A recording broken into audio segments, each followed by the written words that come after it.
ವೀಕ್ಷಕರೇ ನಮಸ್ಕಾರ. ಈ ದಿನದ ಪ್ರಮುಖ ಸುದ್ದಿಗಳ ನ್ಯೂಸ್ ಬುಲೆಟಿನ್ಗೆ ಸ್ವಾಗತ. ನಾನು ಅಕ್ಷತಾ ಕಟಗಾವಲಿ.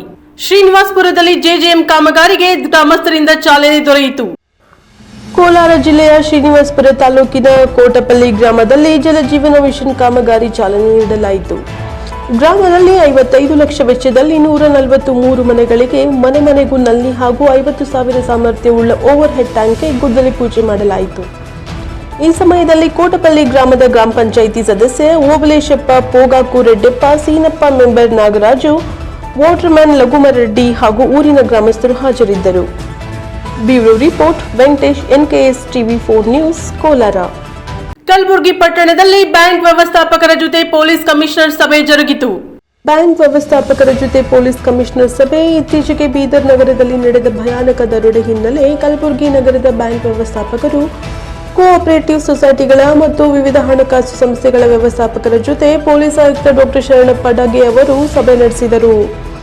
ಆಯುಕ್ತಾಲಯದಲ್ಲಿ ಕರೆದಿದ್ದ ಸಭೆಯಲ್ಲಿ ಬ್ಯಾಂಕ್ಗಳು ಹಾಗೂ ಎಟಿಎಂಗಳ ಭದ್ರತೆ ದೃಷ್ಟಿಯಿಂದ ಬ್ಯಾಂಕ್ ಮತ್ತು ಎಟಿಎಂಗಳಲ್ಲಿ ಸಿಸಿಟಿವಿ ಕ್ಯಾಮೆರಾ ಅಳವಡಿಸುವಂತೆ ಹಾಗೂ ತರಬೇತಿ ಹೊಂದಿದ ಸಿಬ್ಬಂದಿಗಳನ್ನು ನಿಯೋಜಿಸುವಂತೆ ಸೂಚಿಸಿದರು. Bureau report NKS TV4, Mallikarjun Sangolgi. ಹೊಸಕೋಟೆಯಲ್ಲಿ ನಾಡು ನುಡಿ ನೆಲ ಜಲಕ್ಕಾಗಿ ಬೃಹತ್ ಕಾಲ್ನಡಿಗೆ ಪ್ರತಿಭಟನೆ ನಡೆಯಿತು. ಕರ್ನಾಟಕ ಮಹಾಜನ ಸೇನೆ ವತಿಯಿಂದ ಹೊಸಕೋಟೆಯಲ್ಲಿ ಡಾ. MV ಮಂಜುನಾಥ್ ಅವರ ನೇತೃತ್ವದಲ್ಲಿ ನಾಡು ನುಡಿ ನೆಲ ಜಲಕ್ಕಾಗಿ ಬೃಹತ್ ಕಾಲ್ನಡಿಗೆ ಪ್ರತಿಭಟನೆ ನಡೆಸಿದ್ದಾರೆ. ನಂತರ ಮಾತನಾಡಿದ ಮಂಜುನಾಥ್ ಅವರು, ಹೊಸಕೋಟೆ ನಗರದ ಪ್ರವಾಸಿ ಮಂದಿರದಿಂದ ತಾಲೂಕು ಕಚೇರಿಯವರೆಗೆ ಹಮ್ಮಿಕೊಂಡಿದ್ದ ಬೃಹತ್ ಮೆರವಣಿಗೆ ಹಾಗೂ ಕಾಲ್ನಡಿಗೆ ಜಾಥಾ ಕಾರ್ಯಕ್ರಮದಲ್ಲಿ ಹೆಚ್ಚಿನ ಸಂಖ್ಯೆಯ ಪದಾಧಿಕಾರಿಗಳು ಆಗಮಿಸಿ ತಾಲೂಕು ಕಚೇರಿ ಆವರಣದಲ್ಲಿರುವ ಡಾ. BR ಅಂಬೇಡ್ಕರ್ ಅವರ ಪುತ್ಥಳಿಗೆ ಮಾಲಾರ್ಪಣೆ ಮಾಡಿ ಚಾಲನೆ ನೀಡಿದ್ದು, ಕರ್ನಾಟಕ ಮಹಾಜನ ಸೇನೆ ಸಂಘಟನೆ ಕಳೆದ 10 ವರ್ಷಗಳಿಂದ ನಾಡು ನುಡಿ ನೆಲ ಜಲಕ್ಕಾಗಿ ರಾಜ್ಯಾದ್ಯಂತ ಹೋರಾಟಗಳನ್ನು ಮಾಡಿಕೊಂಡು ಬಂದಿದೆ. ಆದರೆ ಇನ್ನು ಮುಂದೆ ಹೆಚ್ಚಾಗಿ ದಲಿತ, ಹಿಂದುಳಿದ, ಬಡವರ ಹಾಗೂ ಮಹಿಳೆಯರ ಪರವಾಗಿ ಕೆಲಸ ಮಾಡಿ ನೊಂದವರಿಗೆ ನ್ಯಾಯ ದೊರಕಿಸಿಕೊಡುವ ನಿಟ್ಟಿನಲ್ಲಿ ಕೆಲಸ ಮಾಡುತ್ತಿದ್ದು, ರಾಜ್ಯದಲ್ಲಿರುವ ಎಲ್ಲ ದಲಿತ, ಹಿಂದುಳಿದ, ಬಡವರ ಹಾಗೂ ನೊಂದ ಮಹಿಳೆಯರನ್ನು ಒಟ್ಟುಗೂಡಿಸಿ ಅವರಿಗೆ ನ್ಯಾಯ ದೊರಕಿಸಿಕೊಡುವಲ್ಲಿ ರಾಜ್ಯಾದ್ಯಂತ ಹೋರಾಟ ಮಾಡಲು ಸಿದ್ಧರಾಗಿದ್ದಾರೆ ಎಂದರು. Bureau report, Hosakote. ಕರ್ನಾಟಕ ಮಹಾಜನ ಸೇನೆಯ ಪ್ರತಿಯೊಬ್ಬ ಪದಾಧಿಕಾರಿಗಳು ಹಾಗೂ ಈ ಕಾರ್ಯಕ್ರಮಕ್ಕೆ ಆಗಮಿಸಿ ಈ ಕಾರ್ಯಕ್ರಮವನ್ನು ದೊಡ್ಡ ಮಟ್ಟಿಗೆ ಯಶಸ್ವಿಯಾದಂತ ಮಹಿಳಾ ಸಂಘದ ಅಧ್ಯಕ್ಷರು ಹಾಗೂ ನಮ್ಮ ಸುಬ್ಬಣ್ಣವರು ಆಗಮಿಸಿದ ಎಲ್ಲ ಗಣ್ಯರಿಗೆ ಅನಿಸುತ್ತಾ, ನಮ್ಮ ಕರ್ನಾಟಕ ಪ್ರಜಾರಕ್ಷಣಾ ಸೇನೆಯು ಕಳೆದ 5 ವರ್ಷಗಳಿಂದ ಕನ್ನಡ ಪರ ಹಾಗೂ ನಾಡು ನುಡಿ ಜಲ ಭಾಷೆಗಾಗಿ ಹೋರಾಟ ಮಾಡುತ್ತಿದ್ದು, ಹಲವಾರು ಕಾರ್ಯಕ್ರಮಗಳಲ್ಲಿ ನಿರಂತರ ಹೋರಾಟಗಳನ್ನು ಮಾಡ್ತಾ ಬಂದಿದೆ. ಮುಂದಿನ ಭಾಗವಾಗಿ ನಮ್ಮ ಕನ್ನಡ ಪರ ಹೋರಾಟಗಾರರು ಹೆಚ್ಚು ಜನ ಇದ್ದಾರೆ. ಕರ್ನಾಟಕದಲ್ಲಿ ಹೆಚ್ಚು ಕನ್ನಡ ಪರ ಹೋರಾಟಗಳು ಮಾಡ್ತಾ ಇದ್ದಾರೆ. ಕನ್ನಡ ಪರ ಸಂಘಟನೆ ಎಷ್ಟಿದ್ದಾವೆ. ಪ್ರತಿಯೊಂದು ಸಂಘಟನೆಗಳಲ್ಲೂ ನಾವು ಕಳೆದ 10 ವರ್ಷಗಳಿಂದ ಕನ್ನಡ ಪರ ಹೋರಾಟಗಳಲ್ಲಿ ಭಾಗಿಯಾಗಿ ಇರ್ತಕ್ಕಂಥದ್ದು. ನನ್ನ ಗಮನ ಪಾಯಿಂಟ್ ಏನಂದ್ರೆ, ಎಲ್ಲಾ ಸಂಘಟನೆಗಳಲ್ಲೂ 60% ದಲಿತಿದ್ದಾರೆ. ಪ್ರತಿ ಸಂಘಟನೆಗಳಲ್ಲೂ ನೆಲದಲ್ಲಿ ಕೂತ್ಕೊಂಡು ಹೋರಾಟ ಮಾಡೋದು ದಲಿತರು, ಪೊಲೀಸರ ಕೈಯಲ್ಲಿ ಕೇಸ್ ಇಲಾಖೆಗಳು ದಲಿತರು, ಹೋರಾಟಗಳಲ್ಲಿ ಪ್ರತಿಯೊಂದಕ್ಕೂ ದಲಿತರು ಮುಂದೆ ಇರ್ತಾರೆ. ಆ ವಿಚಾರವಾಗಿ ಹೋರಾಟ ಮಾಡೋದು ಪ್ರತಿಯೊಬ್ಬರು ಒಂದು ಹೊಟ್ಟೆ ಹಸಿರವರು, ನೊಂದಂತವರು, ಹಿಂದುಳಿದಂತವರು, ಪ್ರತಿಯೊಬ್ಬ ಹಿಂದುಳಿದಂತವರಿಂದ ಮೊದಲಾಗಿರುವಂತ ಸಂಘಟನೆಗಳೆಲ್ಲ ಕನ್ನಡ ಪರ ಹೋರಾಟಗಾರರಿಗೆ ನಾನು ಪ್ರತಿ ಕಾರ್ಯಕ್ರಮಗಳಲ್ಲೂ ಮನವಿ ಸಲ್ಲಿಸ್ತಾ ಇದ್ದೀನಿ. ಯಾವುದೇ ಒಂದು ಸಂಘಟನೆ ಬರೀ ಭಾಷೆ, ನೆಲ, ಜಲ ಅಲ್ಲದೆ ಸಾಮಾನ್ಯ ಹಿಂದುಳಿದ ವರ್ಗ ಅಂದ್ರೆ ಬರೀ ಜಾತಿ ಹಿಂದುಳಿದ ವರ್ಗ ಅಲ್ಲ, ಆರ್ಥಿಕವಾಗಿ ಪ್ರತಿ ಜಾತಿ, ಪ್ರತಿ ವರ್ಗದಲ್ಲೂ ಕೂಡ ಹಿಂದುಳಿದ ವರ್ಗರಿದ್ದಾರೆ. ಯಾವುದೇ ಒಂದು ಹಿಂದುಳಿದ ವರ್ಗ ವ್ಯಕ್ತಿ ಪರ ಪ್ರತಿಯೊಂದು ಸಂಘಟನೆ ಕೆಲಸ ಮಾಡಬೇಕು. ಅದರಲ್ಲಿ ಈ ಕರ್ನಾಟಕ ಮಹಾಜನ ಸೇನೆಯು ಮುಂದಿನ ದಿನಗಳಲ್ಲಿ ಕನ್ನಡ ಪರ ಹೋರಾಟಗಾರರ ಜೊತೆಗೆ ಕನ್ನಡ ಪರ ಹೋರಾಟಗಳು, ನಾಡು ನುಡಿ ಏನ್ ನಾವು ಇಷ್ಟು ವರ್ಷಗಳಿಂದ ಕೆಲಸ ಮಾಡ್ಕೊಂಡು ಬಂದಿದ್ದೀವಿ, ಇದ್ರ ಜೊತೆಗೆ ಇನ್ನು ಮುಂದಿನ ದಿನಗಳಲ್ಲಿ ಪ್ರತಿಯೊಬ್ಬ ದಲಿತರ, ಪ್ರತಿಯೊಬ್ಬ ಹಿಂದುಳಿದ ವರ್ಗದ, ಪ್ರತಿಯೊಬ್ಬ ನೊಂದವರ, ಪ್ರತಿಯೊಬ್ಬ ಮಹಿಳೆಯರ ಇವರ ಪರವಾಗಿ ನಿರಂತರ ಹೋರಾಟ ಮಾಡ್ತೀವಿ. ಅದೇ ನಿಟ್ಟಿನಲ್ಲಿ ನಾನು ಸುಮಾರು ಜನ ಕಂಡು ಸುಬ್ಬಣ್ಣ ಕೂಡ ಹೇಳಿದೆ, ಇಲ್ಲಿ ST/SC ಅಂದ್ರೆ ಬರೀ ಎಡಗೈ ಬಲಗೈ ಅನ್ನೋದೊಂದು ಮುಖ್ಯ ಅಲ್ಲ. ಇದರಲ್ಲಿ 101 ಉಪಜಾತಿಗಳಿದ್ದಾವೆ. ಪ್ರತಿಯೊಬ್ಬರು ಕೂಡ ಈ ವಿಚಾರದಲ್ಲಿ ಅಂಬೇಡ್ಕರ್, ಬಾಬಾ ಸಾಹೇಬ್ ಅಂಬೇಡ್ಕರ್ ಒಂದು ಸೌಲಭ್ಯಗಳನ್ನು ಪಡ್ಕೊಳ್ತಾರೆ. ಮೀಸಲಾತಿಯಲ್ಲಿ ಸೌಲಭ್ಯಗಳನ್ನು ಪಡ್ಕೊಂಡು ಅಂಬೇಡ್ಕರ್ ವಿಚಾರ ಅಂತ ಬಂದ್ರೆ ಯಾರು ಕೂಡ ಮುಂದೆ ಬರೋದಿಲ್ಲ. ಇಲ್ಲಿ ನಿಲ್ಲುವಂತವರು 2 ವರ್ಗ. ಅದು ನಾವು ಅಣ್ಣ ತಮ್ಮಂದ್ರಾಗಿ ನಿಂತಿದ್ದೀವಿ. ಅವತ್ತಿಂದ ಇವತ್ತವರೆಗೂ ಇರ್ತೀವಿ. ಮುಂದಿನ ದಿನಗಳಲ್ಲಿ ಪ್ರತಿಯೊಂದು ನಮ್ಮ ತಾಲೂಕಾದ್ಯಂತ, ಇಡೀ ರಾಜ್ಯಾದ್ಯಂತ ಇಡೀ ದಲಿತರನ್ನ, ಹಿಂದುಳಿದ ವರ್ಗದವರನ್ನ, ನೊಂದವಂತವರನ್ನ, ಮಹಿಳೆಯರನ್ನ ಒಂದೆಡೆ ಸೇರಿಸುವಂತ ಪ್ರಯತ್ನ ಪ್ರಾಮಾಣಿಕವಾಗಿ ಕರ್ನಾಟಕ ಮಹಾಜನಸೇನೆ ಮಾಡುತ್ತೆ. ಪ್ರತಿಯೊಬ್ಬ ನಾಗರಿಕರು ಕೂಡ, ಪ್ರತಿಯೊಬ್ಬ ಗಣ್ಯ ವ್ಯಕ್ತಿಗಳು ಕೂಡ, ಪ್ರತಿಯೊಬ್ಬ ರಾಜಕೀಯ ವ್ಯಕ್ತಿಗಳು ಕೂಡ ನಮ್ಮ ಜೊತೆ ಕೈ ಜೋಡಿಸಬೇಕು. ಪ್ರಾಮಾಣಿಕವಾಗಿ ಕೆಲಸ ಮಾಡಕ್ ಬಂದಿದ್ದೀವಿ, ಸೇವೆ ಮಾಡೋದಕ್ಕೆ ಬಂದಿದ್ದೀವಿ. ಯಾವುದೇ ರಾಜಕಾರಣಿ ಹತ್ರ ನಾವಿಲ್ಲ, ಯಾವುದೇ ಪಕ್ಷದಲ್ಲಿಲ್ಲ, ಯಾವುದೇ ಪಕ್ಷಕ್ಕೂ ನಾವು ಹೋಗಲ್ಲ. ಪ್ರತಿಯೊಬ್ಬರು ಕೂಡ ನ್ಯಾಯಪರ ನಿಂತು ಬಡವರಿಗೆ, ನೊಂದಂತವರಿಗೆ ನ್ಯಾಯ ಕೊಡಿಸುವಂತ ಕೆಲಸ ಮಾಡ್ತೀವಿ. ಕನ್ನಡ ಪರ ಹೋರಾಟಗಾರರು ಎಷ್ಟು ಜನ ಇದ್ದೀರಿ. ನೀವು ಯಾವುದೇ ಸಂಘಟನೆಯಲ್ಲಿ ಇದ್ರೂ ಕೂಡ, ಯಾವುದೇ ಸಂಘಟನೆಯಲ್ಲಿ ಕೆಲಸ ಮಾಡ್ತಾ ಇದ್ರು ಕೂಡ, ಪ್ರತಿಯೊಂದು ಸಂಘಟನೆ, ಪ್ರತಿಯೊಂದು ರಾಜಕಾರಣ ಇವತ್ತು ಡಾಕ್ಟರ್ ಬಾಬಾ ಸಾಹೇಬ್ ಅಂಬೇಡ್ಕರ್ ಅವರು ಮಾಡುವಂತ ಸಂವಿಧಾನ ಕೆಳಗಡೆ ಕೆಲಸ ಮಾಡ್ತಾ ಇರ್ತದ್ದು. ಇವತ್ತು ನಮ್ಮ ಹಕ್ಕನ್ನ ನಾವು ಬೀದಿಯಲ್ಲಿ ಕೇಳ್ತೀವಿ ಅಂದ್ರೆ ಅದು ಬಾಬಾ ಸಾಹೇಬ್ ಅಂಬೇಡ್ಕರ್ ನಮ್ಗೆ ಕೊಟ್ಟಿರುವಂತ ಒಂದು ಹಕ್ಕು. ಆ ಒಂದು ಹಕ್ಕಿನಲ್ಲಿ ಪ್ರತಿಯೊಂದು ಕಾರ್ಯಕ್ರಮಗಳಷ್ಟೇ, ಪ್ರತಿಯೊಂದು ನ್ಯಾಯಪರ ಹೋರಾಟಗಳನ್ನ ನಾವು ಮಾಡ್ತಾ ಬರ್ತೀವಿ. ಯಾವುದೇ ವ್ಯಕ್ತಿಗಾಗ್ಲಿ, ಯಾವುದೇ ಶಕ್ತಿಗಾಗ್ಲಿ ಹೊಡೆಯೋದಿಲ್ಲ. ಬಡವನ ಪರ, ಕಟ್ಟ ಕಡೆಯ ಪರ, ಕಟ್ಟ ಕಡೆ ವ್ಯಕ್ತಿಯ ಪರ, ಹೊಂದಂತವರ ಪರ ನಿರಂತರವಾಗಿ ಕೆಲಸ ಮಾಡ್ತದೆ. ತಾಲೂಕಿನಾದ್ಯಂತ, ಇಡೀ ರಾಜ್ಯಾದ್ಯಂತ ಪ್ರತಿ ಹಳ್ಳಿಗೂ ತಲುಪ್ತೀವಿ. ನಮ್ಮ ಕಾರ್ಯಕರ್ತರು ಪ್ರತಿ ಕಡೆ ಹಲವಾರು ಜಿಲ್ಲೆಗಳಲ್ಲಿದ್ದಾರೆ. ಕನ್ನಡ ಪರವಾಗಿ ಇದ್ದಿದ್ದ ಸಂಘಟನೆ ಇವತ್ತು ಸಂಪೂರ್ಣವಾಗಿ ನೊಂದಂತವರ ಪರ. ಆದ್ರೆ ಯಾವುದೇ ಜಾತಿ ಪರ ಅಲ್ಲ. ಡಾಕ್ಟರ್ ಬಾಬಾ ಸಾಹೇಬ್ ಅಂಬೇಡ್ಕರ್ ಅವರು ಯಾವುದೇ ಜಾತಿ ಪರ ನಿಲ್ಲ, ಒಬ್ಬರಿಗೋಸ್ಕರ ಸಂವಿಧಾನ ಬರಲಿಲ್ಲ. ಇಡೀ ಸರ್ವರು ಸಮಾನ ಎಂದು ತೋರಿಸಲು ಅಂಬೇಡ್ಕರ್ ಅವರು ಸಂವಿಧಾನ ಬರೆಸಿದರು. ಇವತ್ತು ಯಾರು ಕೂಡ ಹಲವಾರು ಸಂಘಟನೆಗಳಲ್ಲಿ, ದಲಿತ ಪರ ಸಂಘಟನೆಗಳಲ್ಲಿ ಪ್ರತಿ ಜನ ಒಂದು 10 ಜನ ಕರ್ಕೊಂಡೋಗಿ ಎಲ್ಲೋ ಒಂದು ಹೋರಾಟ ಮಾಡ್ತಾರೆ. ಒಗ್ಗಟ್ಟಿಲ್ಲ. ಮುಂದಿನ ದಿನಗಳಲ್ಲಿ ನಮ್ಮ ರಾಜ್ಯಾದ್ಯಂತ ಎಷ್ಟು ಜನ ಸಂಘಟನೆ ಅಧ್ಯಕ್ಷರಿದ್ದಾರೆ, ಅಷ್ಟು ಅಧ್ಯಕ್ಷರು, ರಾಜ್ಯಾಧ್ಯಕ್ಷರು ಒಂದೆಡೆ ಸೇರಿಸಿ, ಅಷ್ಟೋ ಜನ ಕಾರ್ಯಕರ್ತರನ್ನು ಒಂದೆಡೆ ಸೇರಿಸಿ ದೊಡ್ಡ ಮಟ್ಟದಲ್ಲಿ ಅಂಬೇಡ್ಕರ್ ಅಂದ್ರೆ ಪ್ರತಿಯೊಬ್ಬರು ಬಂದು ನಿಲ್ಬೇಕು. ಯಾವುದೇ ಜಾತಿ ಇಲ್ಲ, ಯಾವುದೇ ಮತ ಇಲ್ಲ, ಸರ್ವರಿಗೂ ಹಕ್ಕು ಕೊಟ್ಟಿರುವಂತ ಬಾಬಾ ಸಾಹೇಬ್ ಅಂಬೇಡ್ಕರ್ ವಿಚಾರ ಅಂತ ಬಂದ್ರೆ ಇಡೀ ರಾಜ್ಯಾದ್ಯಂತ ಜನ ಒಂದು ಕಡೆ ಸೇರುವಂತ ಕೆಲಸ ಮಾಡ್ಬೇಕು. ಪ್ರತಿಯೊಬ್ಬರು ಕೂಡ ಬಾಬಾ ಸಾಹೇಬರು ವಿಚಾರಗಳನ್ನ ತಿಳಿಸ್ಕೋಬೇಕು. ಅವರ ವಿಚಾರಗಳನ್ನ ಡೀಪಾಗಿ ಹೋಗಿ ಓದಿದ್ರೆ ಅವರ ಮನಸ್ಥಿತಿ ಏನಿತ್ತು ಅಂತ ಪ್ರತಿಯೊಬ್ಬರು ತಿಳ್ಕೊಂಡ್ರೆ ಯಾವುದೇ ಜಾತಿಗೂ ಸೀಮಿತ ಅಲ್ಲ ಬಾಬಾ ಸಾಹೇಬರು ಅಂತ ಗೊತ್ತಾಗುತ್ತೆ ನಿಮ್ಗೆ. ನಂಜನಗೂಡಿನಲ್ಲಿ ಮೊದಲ ಕೆಡಿಪಿ ಸಭೆಯಲ್ಲೇ ಶಾಸಕ ದರ್ಶನ್ ಬ್ಯಾಟಿಂಗ್ ತತ್ತರಿಸಿದ ಅಧಿಕಾರಿಗಳು. ಮೊದಲ ಕೆಡಿಪಿ ಸಭೆಯಲ್ಲಿ ಶಾಸಕ ದರ್ಶನ್ ಬ್ಯಾಟಿಂಗ್ ತತ್ತರಿಸಿದ ಅಧಿಕಾರಿಗಳು. ಸಾಗುವಳಿ ಸಮಸ್ಯೆ, ಕೆರೆ ಸ್ಮಶಾನ ಸಂರಕ್ಷಣೆ, ತಾಲೂಕಿನ ಅಭಿವೃದ್ಧಿಗೆ ಸೂಚನೆ. ಕ್ಷೇತ್ರದ ಜನರು ನಮ್ಮನ್ನು ನಂಬಿ ಅಭಿವೃದ್ಧಿ ಮಾಡುತ್ತಾರೆ ಎಂದು ನಮ್ಮನ್ನು ಗೆಲ್ಲಿಸಿದ್ದಾರೆ. ನಾವು ಅವರಿಗೆ ಒಳ್ಳೆಯ ಆಡಳಿತ ನೀಡಬೇಕು, ಅಧಿಕಾರಿಗಳಾದ ತಾವು ಒಳ್ಳೆಯ ಕೆಲಸ ಮಾಡಬೇಕು ಎಂದು ಹೇಳಿ ಸಭೆಯನ್ನು ಪ್ರಾರಂಭ ಮಾಡಿದರು. ಮೊದಲಿಗೆ ಕೃಷಿ ಬಗ್ಗೆ ಹಲವಾರು ಯೋಜನೆಗಳ ಅಂಕಿಅಂಶ ಸಹಿತ ಕೇಳಿದ ಪ್ರಶ್ನೆಗೆ ತತ್ತರಿಸಿದ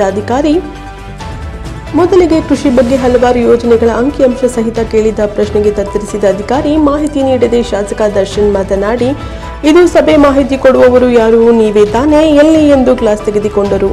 ಮೊದಲ ಸಭೆಯಲ್ಲೇ ಅಧಿಕಾರಿಗಳೆಲ್ಲ ಮೂಕಪ್ರೇಕ್ಷಕರಾದರು.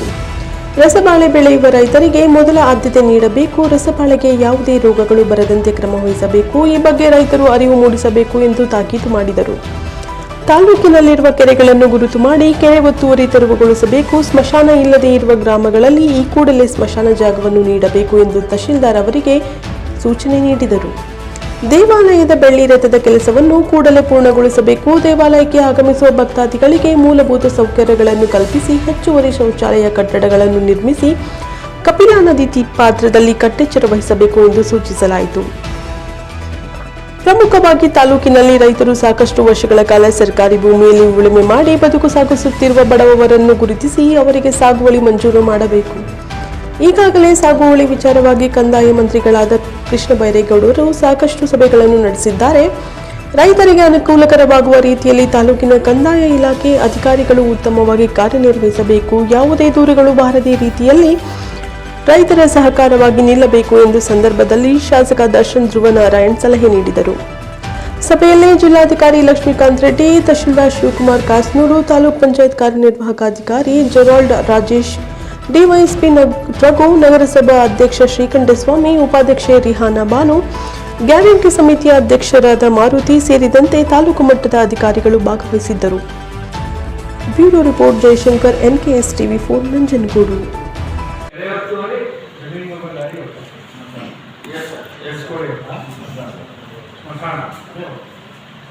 ಇದನ್ನ ನಾವು ಪ್ರಯಾರಿಟೈಸ್ ಮಾಡಿ ಇದನ್ನ ಫಾಸ್ಟ್ ಮಾಡೋದು. ಯಾಕಂದ್ರೆ ಇಂಥ ಪ್ರೊಸೆಸರ್ ಡಿಲೇ ಆಗ್ಬಿಟ್ರೆ ಜಮೀನು ಹೋಗೋದಾದ್ರೆ ಸಾಕಷ್ಟು ರೈತರು ಡಿಲೇ ಆದಷ್ಟು ಅವ್ರಿಗೆ ಸಮಸ್ಯೆ ಜಾಸ್ತಿ ಆಗ್ತಾ ಹೋಗ್ತದೆ. ಅದಕ್ಕೆ ಸರ್ ಈಗ ನಮ್ಮಲ್ಲಿ 2 ಸಭೆಗಳಿದ್ದಾರೆ ಸರ್. ಅವರಿಗೆ ಈಗ ಉಳ್ಳಳಿಗೆ ಅವರಿಗೆ ಮಂಡೇ, ಟ್ಯೂಸ್ಡೇ, ವೆಡ್ನೆಸ್ಡೇ ಆಮೇಲೆ ಈ ತರ ನಾವು ಡಿವೈಡ್ ಮಾಡ್ಕೊಂಡು ಕೊಟ್ಟಿದ್ದೀವಿ ಸರ್. ಎಲ್ಲಾ ಕಡೆ ಈಕ್ವಲ್ ಆಗಿ ಅವರು ಏನ್ ಪ್ರಯಾರಿಟಿ ನಾವು ರೂಟೀನ್ ಆಗಿ ಕೊಡ್ತೀವಿ ಸರ್. ಮಾಡ್ತಾ ಇದ್ದಾರೆ ಸರ್. ಬಟ್ ಅದು ಡಿಮ್ಯಾಂಡ್ ಜಾಸ್ತಿ ಇದ್ರಿಂದ ಅದಕ್ಕೆ ಪ್ರಯಾರಿಟೈಸ್ ಮಾಡ್ಕೊಂಡು ಇಶ್ಯೂಸ್ ಇರೋದನ್ನ ಪ್ರಯಾರಿಟೈಸ್ ಮಾಡ್ಕೊಂಡು ನೀವು ಆದಷ್ಟು ಜಮೀನು ಹೋಗೋ ರಸ್ತೆಗಳಿಗೆ ನೀವು ಪ್ರಯಾರಿಟೈಸ್ ಮಾಡ್ಕೊಂಡು ನೀವು ದಾರಿ ಬಿಡಿಸೋಂಥ ಕೆಲಸ ಆಗಬೇಕು. ಸಪೋಸ್ ಪ್ರೈವೇಟ್ ಲ್ಯಾಂಡ್ ಇತ್ತು ಅಂದ್ರೆ ಅದು ಬೇರೆ ವಿಚಾರ. ಆದರೆ ನಿಮಗೆ ಮ್ಯಾಪಲ್ಲಿ ನಿಮಗೆ ಜಮೀನು ಹೋಗೋ ರಸ್ತೆ ಶೋ ಆಗಿದೆ, ನೀವು ಅದನ್ನ ಪ್ರಯಾರಿಟೈಸ್ ಮಾಡಿ ನೀವು ಆದಷ್ಟು. ಆಮೇಲೆ ನಮ್ಮಲ್ಲಿ ನಮ್ಮ ರೆವಿನ್ಯೂ ಮಿನಿಸ್ಟರ್ ಆಗಿರೋ ಕೃಷ್ಣವರಿಗೆ ಲಾಸ್ಟ್ ಮೀಟಿಂಗ್ ಅವರು ಕೂಡ ಮೆನ್ಷನ್ ಮಾಡಿದ್ರು. ಕೆರೆ ಒತ್ತುವರಿ ಎಷ್ಟಿದೆ, ಕೆರೆ ಒತ್ತುವರಿಗಳನ್ನು ಅದ್ರ ಬಗ್ಗೆ ಪ್ರೋಗ್ರೆಸ್ ಮಾಡಿ ಸರ್. ನಮ್ಮಲ್ಲಿ ಟೋಟಲ್ ಈ ಕಂಪನ್ಸೇಷನ್ ಯಾಕೆ ಅಂತಂದ್ರೆ ಇದು ಏನಕ್ಕೆ ಡಿಲೇ ಆಗ್ತದೆ ಅದನ್ನ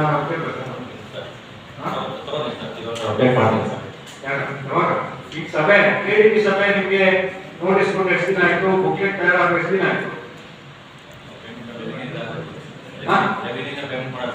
ಮಾಹಿತಿ ಕೊಡೋದು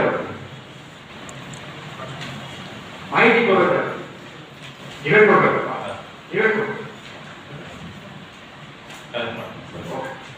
ನೋಡಿ ಕ್ರಾಪ್ ಲಾಸ್, ಆಮೇಲೆ ನಿಮಗೆ ಎಕ್ಸೆಸ್ ರೇಸ್ಪಾನ್ಸ್ ಆಗಿರೋ ಡ್ಯಾಮೇಜ್ ಅದೆಲ್ಲ ನಿಮ್ಗೆ ಆನ್ಲೈನ್ ಡಿಬಿಟ್ ಆಗ್ತದೆ.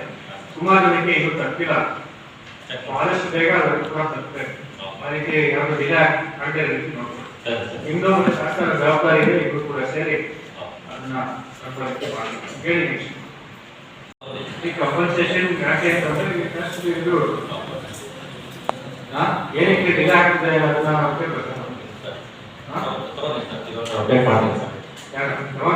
ಈಗ ಸಭೆ KDP ಸಭೆ ನಿಮಗೆ ನೋಟಿಸ್ ಕೊಟ್ಟು ಎಷ್ಟು ದಿನ ಆಯ್ತು, ಬುಕ್ಲೆಟ್ ತಯಾರಾಗ ಎಷ್ಟು ದಿನ ಆಯ್ತು, ಮಾಹಿತಿ ಕೊಡೋದು ಮಾಹಿತಿ ಕೊಡೋದು ಇವೇ ಕೊಡ್ಬೇಕಪ್ಪ, ಇವೇ ಕೊಡು. ನೋಡಿ ಕ್ರಾಪ್ ಲಾಸ್, ಆಮೇಲೆ ನಿಮಗೆ ಎಕ್ಸೆಸ್ ರೇಸ್ಪಾನ್ಸ್ ಆಗಿರೋ ಡ್ಯಾಮೇಜ್ ಅದೆಲ್ಲ ನಿಮ್ಗೆ ಆನ್ಲೈನ್ ಡಿಬಿಟ್ ಆಗ್ತದೆ. ಸುಮಾರು ಜನಕ್ಕೆ ಇದು ತಪ್ಪಿಲ್ಲ, ಆದಷ್ಟು ಬೇಗ ಅದನ್ನು ಕೂಡ ತಪ್ಪಬೇಕು. ಅದಕ್ಕೆ ಯಾವುದು ಡಿಲೇ ಆಗದೆ ರೀತಿ ನೋಡ್ಬೋದು. ನಿಮ್ದು ಒಂದು ಶಾಸನ ಜವಾಬ್ದಾರಿ ಇದೆ, ಇಬ್ಬರು ಕೂಡ ಸೇರಿ ಅದನ್ನ ಹೇಳಿ. ನಾನು ಹೇಳಿಕೆ ಬಯಸ್ತೇನೆ. ನನಗೆ ನಾನೊಬ್ಬ ವಕೀಲನಾಗಿ ನನ್ನ ಕೆಲಸವನ್ನು ಮಾಡ್ಕೊಂಡು ಬರ್ತಾ ಇರೋದು. ನನಗೆ ಅಷ್ಟು ನಮ್ಮ ತಂದೆಯವರ ಅನಿಸಿದ್ರು ಕೂಡ ನನಗೆ ಅಷ್ಟು ಪರಿಚಯ ಇರಲಿಲ್ಲ. ಆದರೂ ಕೂಡ ನಾವು ಮೊದಲನೇದಾಗಿ ನಮ್ಮ ಜನರ ಬಳಿ ಹೋಗ್ಬೇಕು. ನಮ್ಮ ಜನರ ಕಷ್ಟಗಳೇನಿದೆ, ಹಾಗೆ ನಮ್ಮ ಸರ್ಕಾರದ ಚಿಂತನೆಗಳೇನು, ಸರ್ಕಾರದಲ್ಲಿ ಯಾವ ರೀತಿಯಾದಂಥ ಯೋಜನೆಗಳು ತಯಾರಾಗಿದೆ, ಹಿಂದೆ ಯಾವ ರೀತಿ ಯೋಜನೆಗಳಿತ್ತು, ಅದು ನಮ್ಮ ಜನರಿಗೆ ಮುಟ್ಟಿದೆಯೋ ಇಲ್ವೋ, ಸರ್ಕಾರದ ಸೌಲಭ್ಯಗಳು ಜನರಿಗೆ ತಲುಪ್ತಾ ಇದೆಯೋ ಇಲ್ವೋ, ಇನ್ನೂ ಏನು ಅಭಿವೃದ್ಧಿ ಕೆಲಸ ಕಾರ್ಯಗಳು ನಮ್ಮ ಗ್ರಾಮೀಣ ಪ್ರದೇಶದಲ್ಲಿ ಆಗ್ಬೇಕು, ಇದರ ಬಗ್ಗೆ ಎಲ್ಲ ನಾವು ಚಿಂತನೆಯನ್ನ ಮಾಡಬೇಕು ಅಂತಂದ್ರೆ ನಾವು ಅವರ ಬಳಿಗೆ ಹೋಗಿ, ಅವರ ಗ್ರಾಮಕ್ಕೆ ಹೋಗಿ ಅಲ್ಲಿ ನಾವು ತಿಳಿಯುವಂತ ಪ್ರಯತ್ನವನ್ನ ಕಳೆದ ಒಂದು ವರ್ಷಗಳಿಂದ ಮಾಡ್ತಾ ಇದ್ದೇವೆ. ಕೊಪ್ಪಳ ಜಿಲ್ಲೆ ಕುಷ್ಟಗಿ ತಾಲೂಕು ಹನುಮನಾಳದಲ್ಲಿ ಸಕಾರಾತ್ಮಕ ಮನೋಭಾವನೆಗಳೊಂದಿಗೆ ವಿದ್ಯಾರ್ಥಿಗಳಲ್ಲಿ ಸುಲಭ ಕಲಿಕೆ ಎಂಬ ಕಾರ್ಯಕ್ರಮ ಜರುಗಿತು. ಶಾಲಾ ಶಿಕ್ಷಣ ಇಲಾಖೆ ಕೊಪ್ಪಳ ಹಾಗೂ ಕ್ಷೇತ್ರ ಶಿಕ್ಷಣಾಧಿಕಾರಿಗಳ ಕಾರ್ಯಾಲಯ ಕುಷ್ಟಗಿ ಮತ್ತು universal knowledge trust and rural Vikas society ದಕ್ಷಿಣ ಕನ್ನಡದವರ ಸಹಯೋಗದಲ್ಲಿ ಸಕಾರಾತ್ಮಕ ಮನೋಭಾವಗಳೊಂದಿಗೆ ವಿದ್ಯಾರ್ಥಿಗಳಲ್ಲಿ ಸುಲಭ ಕಲಿಕೆ ಎಂಬ ಕಾರ್ಯಾಗಾರವನ್ನು ದಿನಾಂಕ 18/1/2025 ಶನಿವಾರ ದಿವಸ ಸರ್ಕಾರಿ ಪ್ರೌಢಶಾಲೆ ಹನುಮನಾಳದಲ್ಲಿ ಹಮ್ಮಿಕೊಳ್ಳಲಾಗಿತ್ತು. ಇದರಲ್ಲಿ ನಿಲೋಗಲ್, ಮಾಲಗಿತ್ತಿ, ತುಗುಲದೋಣಿ ಮತ್ತು ಹನುಮನಾಳ್ ಪ್ರೌಢಶಾಲೆಗಳ ಒಟ್ಟು 1332 ವಿದ್ಯಾರ್ಥಿಗಳೊಂದಿಗೆ ಕುಷ್ಟಗಿ ತಾಲೂಕಿನ ಕ್ಷೇತ್ರ ಶಿಕ್ಷಣಾಧಿಕಾರಿಗಳಾದ ಶ್ರೀ ಸುರೇಂದ್ರ ಕಾಂಬಳೆಯವರು ಭಾಗವಹಿಸಿದ್ದರು. ಶಾಲೆಗಳ ಎಲ್ಲ ಶಿಕ್ಷಕರುಗಳು, ಎಸ್ಡಿಎಂಸಿ ಅಧ್ಯಕ್ಷರು ಮತ್ತು ಸರ್ವ ಸದಸ್ಯರು, ಕಾಲೇಜಿನ ಪ್ರಾಚಾರ್ಯರು, ಮುಖ್ಯೋಪಾಧ್ಯಾಯಗಳು ಮತ್ತು ಸಿಆರ್ಪಿಒಗಳು ಭಾಗವಹಿಸಿದ್ದರು. ಗುರುಜಿಗಳಾದ ಶ್ರೀ ರೋಹನ್ ಸಿರಿ ಮತ್ತು ಶ್ರೀ ಮಾಧವ್ ಭಂಡಾರಿಯವರು ಎಲ್ಲ ವಿದ್ಯಾರ್ಥಿಗಳಲ್ಲಿ ಸಕಾರಾತ್ಮಕ ಭಾವನೆಗಳನ್ನು ಮೂಡುವಂತೆ ಹಲವಾರು ಸ್ಕಿಲ್ಗಳ ಮುಖಾಂತರ ಪರೀಕ್ಷಾ ಭಯ ಹೋಗಲಾಡಿಸುತ್ತಾ ಆತ್ಮವಿಶ್ವಾಸ, ಮನೋಬಲ ಮತ್ತು ವಿಶ್ವಾಸ ಭಾವನೆಗಳೊಂದಿಗೆ ಶಿಕ್ಷಣದ ಜೊತೆಗೆ ಬದುಕುವ ಕಲೆಯನ್ನು ಕಲಿಸಿಕೊಟ್ಟರು.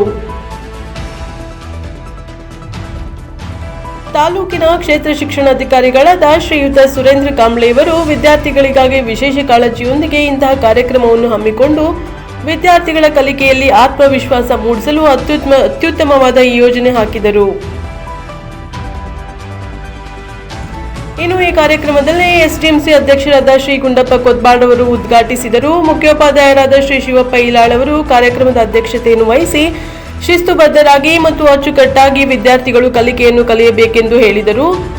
ಈ ಕಾರ್ಯಕ್ರಮದಲ್ಲಿ ಮುಖ್ಯೋಪಾಧ್ಯಾಯರುಗಳಾದ ಶ್ರೀ ಪ್ರಶಾಂತ್ ಕಟಿ, ಶ್ರೀ ಅಡಿಯಪ್ಪ ಗುನಾರಿ ಹಾಗೂ ಶ್ರೀ ಎತ್ತಿನ ಮನೆಯವರು, ಶ್ರೀಮತಿ ಡಾಕ್ಟರ್ ಶ್ರೀದೇವಿ ಭಾವಿಯವರು, ಶ್ರೀ ಶರಣಪ್ಪ ಗಾಜಿ ಮತ್ತು ಭೀಮಪ್ಪ ಹುಗ ಶಿಕ್ಷಕರು ವಂದನಾರ್ಪಣೆಯೊಂದಿಗೆ ಈ ಕಾರ್ಯಕ್ರಮವನ್ನು ಯಶಸ್ವಿಗೊಳಿಸಿದರು. Bureau report, Koppal. ಸಮತೋಲನಗೊಳ್ಳಿರಿ, ಮೆದುಳಿನ ಜೀವಕೋಶಗಳೇ ನೀವಾಗಿಯೇ ಸಮತೋಲನಗೊಳ್ಳಿರಿ. ನಿಮಗೆ ನೀವಾಗಿಯೇ ಸಮತೋಲನಗೊಳ್ಳುವ ಶಕ್ತಿ ಇದೆ. ಈ ಕಾರ್ಯವನ್ನು ಚೆನ್ನಾಗಿ ಮಾಡಿ. ನಿಮಗಿದು ಧನ್ಯವಾದಗಳು, ಧನ್ಯವಾದಗಳು, ಧನ್ಯವಾದಗಳು. ಹಾಗೆ ಕಣ್ಣು ಮುಚ್ಚಾಗಿ ಇರಲಿ, ಕೈಯನ್ನು ಕೆಳಗಿರಿಸಿ.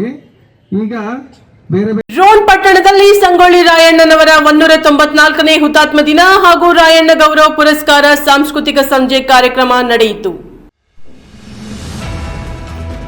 ಶಾಲಾ ಶಿಕ್ಷಣ ಇಲಾಖೆ ಕೊಪ್ಪಳ ಹಾಗೂ ಕ್ಷೇತ್ರ ಶಿಕ್ಷಣಾಧಿಕಾರಿಗಳ ಕಾರ್ಯಾಲಯ ಕುಷ್ಟಗಿ ಮತ್ತು universal knowledge trust and rural Vikas society ದಕ್ಷಿಣ ಕನ್ನಡದವರ ಸಹಯೋಗದಲ್ಲಿ ಸಕಾರಾತ್ಮಕ ಮನೋಭಾವಗಳೊಂದಿಗೆ ವಿದ್ಯಾರ್ಥಿಗಳಲ್ಲಿ ಸುಲಭ ಕಲಿಕೆ ಎಂಬ ಕಾರ್ಯಾಗಾರವನ್ನು ದಿನಾಂಕ 18/1/2025 ಶನಿವಾರ ದಿವಸ ಸರ್ಕಾರಿ ಪ್ರೌಢಶಾಲೆ ಹನುಮನಾಳದಲ್ಲಿ ಹಮ್ಮಿಕೊಳ್ಳಲಾಗಿತ್ತು.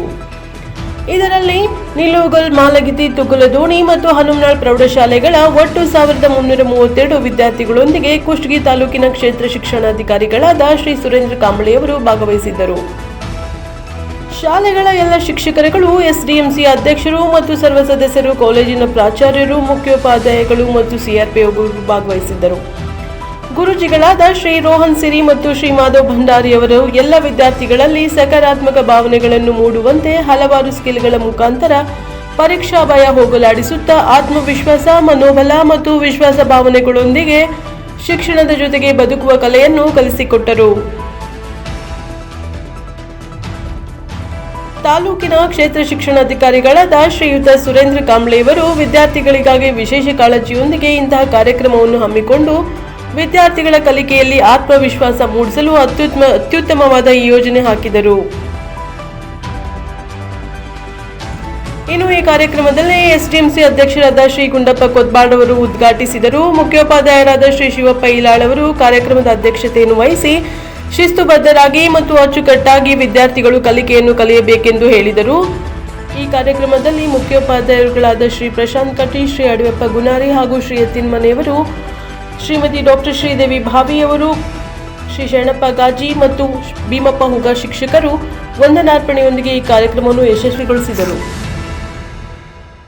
Bureau report, Koppal.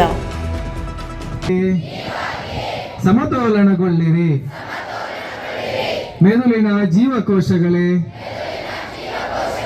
ನೀವಾಗಿಯೇ ಸಮತೋಲನಗೊಳ್ಳಿರಿ. ನಿಮಗೆ ನೀವಾಗಿಯೇ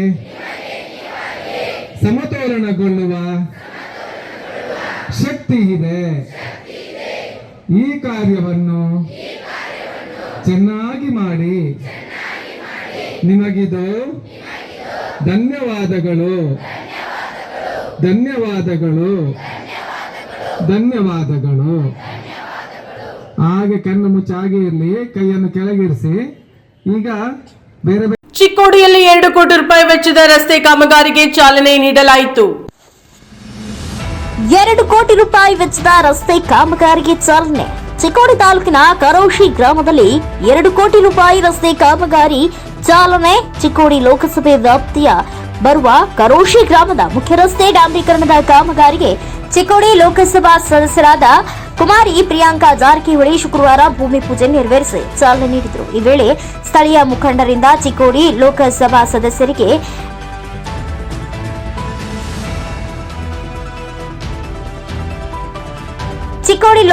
ಸದಸ್ಯರಿಗೆ ಪ್ರಿಯಾಂಕಾ ಜಾರಕಿಹೊಳಿ ಅವರಿಗೆ ಸತ್ಕರಿಸಲಾಯಿತು. ನಂತರ ಮಾಧ್ಯಮದೊಂದಿಗೆ ಮಾತನಾಡಿದ ಅವರು, ಕೇಂದ್ರ ರಸ್ತೆ ಮತ್ತು ಮೂಲ ಸೌಕರ್ಯ ನಿಧಿ ಅಡಿ 2 ಕೋಟಿ ಅನುದಾನ ನೀಡಿದ್ದು ಇಂದು ಕಾಮಗಾರಿಗೆ ಚಾಲನೆ ನೀಡಲಾಗಿದೆ ಎಂದು ಹೇಳಿದರು.